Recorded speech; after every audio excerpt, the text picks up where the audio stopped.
Welcome to a journey into the world of Flask, a micro-web framework written in Python. Flask is an astoundingly powerful and versatile framework that allows developers to build intricate web applications with an unparalleled ease. Its micro-framework nature does not mean it's lacking in functionality or abridged in any way, but it means that it has a small and easy-to-understand core. It is easy to learn and simple to use, making it a great choice for beginners and experts alike. Today, we dive headfirst into the universe of Flask, embarking on an enlightening and educational journey. Our destination? A simple to-do list web application. This is a project that effectively demonstrates Flask's capabilities. In this application, users will have the power to add tasks to a list, edit them as necessary, and delete them when they're done. It's more than a mere to-do list. It's a testament to the combined power of Flask, HTML, CSS, and if you choose to use it, JavaScript. You might wonder why we chose a to-do list application for this exercise. Well, it's because a to-do list is a perfect example of a CRUD application. CRUD stands for Create, Read, Update, Delete. These four operations form the backbone of many web applications, and a to-do list involves all four. The beauty of this project is not just in its simplicity, but in the diversity of technologies it brings together. Python, the programming language we'll be using, is famous for its readability and simplicity. Flask, our web framework, is appreciated for its minimalist and straightforward approach. HTML and CSS, the building blocks of a website's look, will come into play when designing the user interface. And lastly, JavaScript, although optional, can be utilized to enhance interactivity, making the user experience even more engaging. Before we begin with exciting endeavor, we have some preparatory work to do.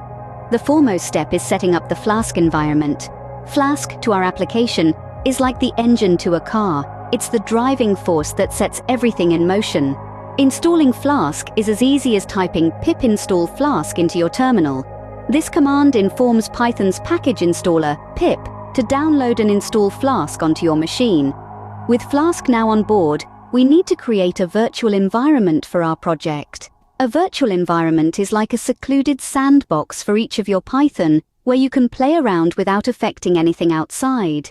Inside this isolated bubble, you can install packages and dependencies that are specific to your current project, without worrying about conflicts with other projects.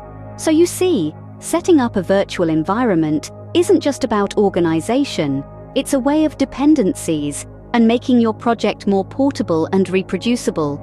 This will keep all Flask-related dependencies in one place, so buckle up and get ready to delve into the fascinating world of Flask and Python, where imagination meets reality and ideas come alive. Next, it's time to create the Flask application. To kickstart this process, you will first need to generate a file which will act as the foundation of your application.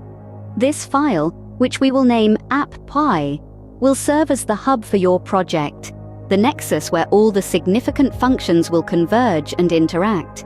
Remember, this file is not just a mere container, it's the backbone of your project, the center stage where the magic happens. Within app.py, you will define the routes for your application. This is how the user will navigate through your app, the paths they will take to access different features. Think of it as the roadmap to your application.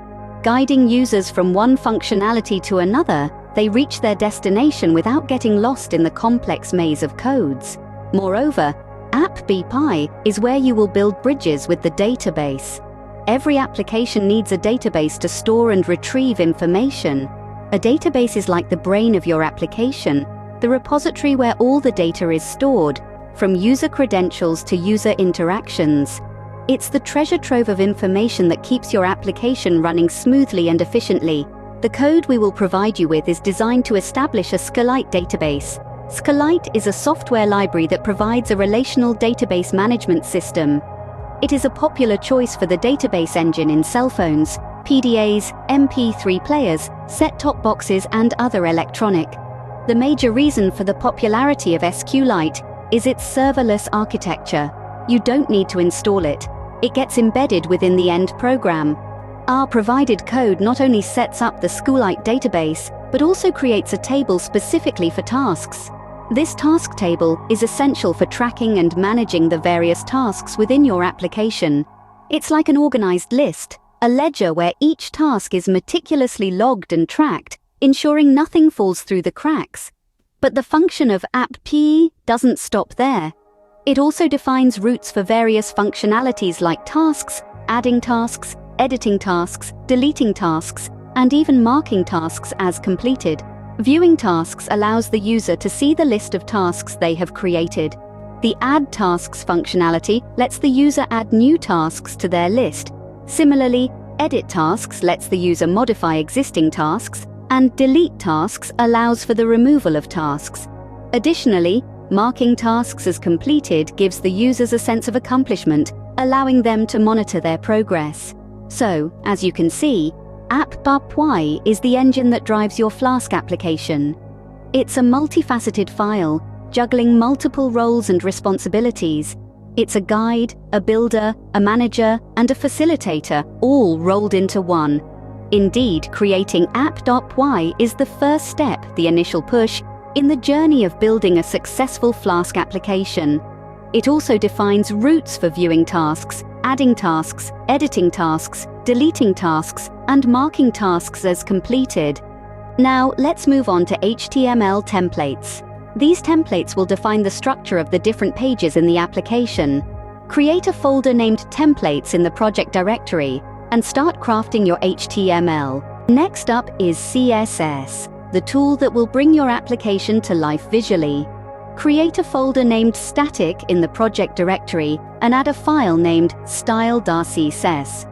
This is where you will write CSS code to style your HTML templates. If you wish to make your application more interactive, consider adding some JavaScript to it. This step is optional, but it can enhance the user experience by allowing actions like adding tasks or marking them as completed without refreshing the page.